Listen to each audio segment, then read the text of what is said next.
Hello, good afternoon. Israel has launched an overnight raid on the Shifa hospital in northern Gaza. The Hamas-run Gazan Health Ministry says around 30,000 people are sheltering there, including patients, medical staff and people who have fled their homes.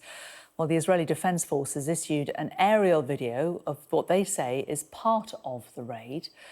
They say it shows militants firing towards IDF troops in the area of the hospital. Figures released earlier by Gaza's health ministry now say 31,726 Palestinians have been killed across the Strip and nearly 74,000 injured in Israel's offensive since the 7th of October.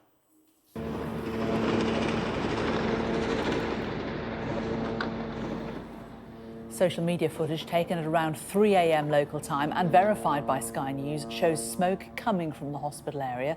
The video was taken from a balcony nearby where both gunfire and military aircraft could be heard. We know that senior Hamas terrorists have regrouped inside the Shifa hospital and are using it to command attacks against Israel.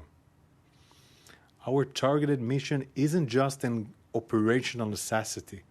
It's a global imperative. Meanwhile, a UN World Food Programme report has said that at least 70% of the population in northern Gaza faces imminent famine. Of those, 210,000 are already in the worst category, phase 5, which is catastrophic hunger. The report goes further to say that an Israeli offensive on the border city of Rafah, where the majority of the country's displaced people are sheltering, will drive over 1.1 million people. That's 50% of Gaza's population into phase 5. Speaking at a conference on humanitarian aid for Gaza in Brussels, the EU's foreign policy chief, Joseph Borrell, has accused Israel of using starvation as a weapon of war. In Gaza, we are no longer on the brink of famine. We are in a state of famine. It's not a flood, it's not an earthquake. It's entirely man-made. By whom? Let's dare to say it. By whom? I'm coming from Washington and I dare to say, well, yes, Israel is provoking famine. Oh, how do you say that? What evidence do you have? Come on, what evidence do I have? Hundreds of trucks are waiting to enter. And it's absolutely imperative to make crossing points work effectively and open additional crossing point. And it's just a matter of political will. Sky's Middle East correspondent Alistair Bunkle has the latest from Jerusalem. Well, you heard the justification and the military reason for it in the clip from Rear Admiral Daniel Hagari. In a nutshell, they say, intelligence that Hamas fighters, including some senior commanders, have regrouped in the hospital compound, very big compound in Gaza City, and are starting to command operations from there. So from the Israeli military perspective, it is fundamental that they go and seek out and eliminate those Hamas fighters as part of this ongoing war against Hamas in the Gaza Strip that's now more than 5 months old. This is the second time that the Israelis have launched a major operation on Shifa hospital. The last time was in November for similar reasons, and that was to go and find Hamas fighters and Hamas infrastructure.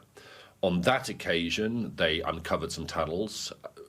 It was done with great international concern because of the patients and staff inside the hospitals.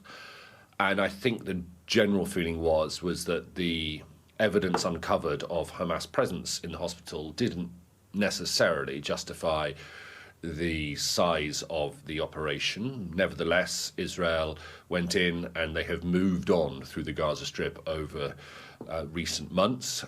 And as they have done so, it's not that they have left northern Gaza exposed, it's not that they have left it completely as a military, but as their forces have gone elsewhere through the Gaza Strip, they have seen pockets of Hamas pop up again behind them, if you like, back in the north and back in the centre. And that looks as though it's what has happened this time. Now, obviously, when you have a hospital like this, which has, and in the case of Gaza, it's not just patients and medical staff, but thousands of people also seeking refuge and shelter there, thinking that because you're in the hospital confines, you will have a degree of security. So with that and a military operation, again, serious concern about the lives of innocent civilians inside the hospital. Some people will cite international law and say, I think as Hamas have done, this is a war crime. It's my understanding, though, that of international law, that if the attacking force, the Israelis, have good reason and can prove that there is a sort of a military operation from within this hospital, i.e. Hamas are in the hospital, then that does give them the legal justification to go in.